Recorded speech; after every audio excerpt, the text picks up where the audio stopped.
did anything in particular stick with you from that this education program in the early days? So you know what, they were rather unique events.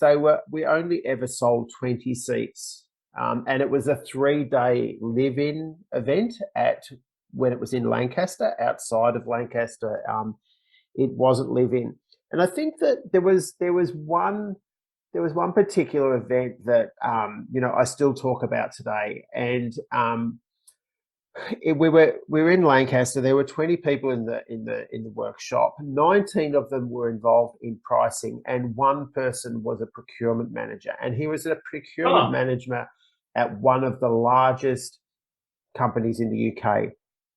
And I sat down with him for breakfast at the start of the third day, and I said to him, "Mate, you're not a pricing guy. You're a procurement guy. Why are you here?"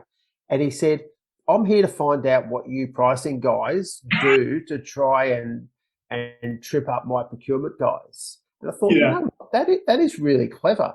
And Mm, any pricing person should actually go to a procurement conference and do exactly the same thing. But I said to him over breakfast, "Would you mind actually just getting up in front of the people when we get together this morning and tell them what you do as a procurement manager?" And he said, "Yeah, absolutely, no problem." And he did, and he got up and he told the team all the procurement tricks they played. Like, if they're going to have a discussion about products, they'll have it in a plush office. If they're going to have a discussion about pricing, that then gets held in a rundown office. Um, in the waiting area, you'll see magazines from your competitors on the coffee table in the waiting area. When you go in and meet the wow. person, he'll be drinking from a competitor's coffee cup.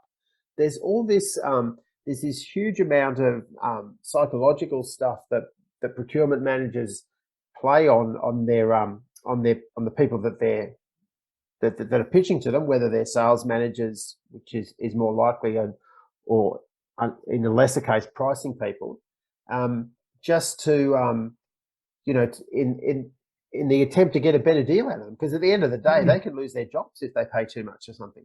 The natural enemy of the pricing manager is the procurement manager, but I think the real way to approach it is a frenemy situation. So procurement should be your friend and your enemy. And by that, I mean, if you've got a procurement department in your company, go and talk to them and ask them what they do to beat companies up on pricing, and then try and counter those strategies with how are you going to respond to that sort of approach.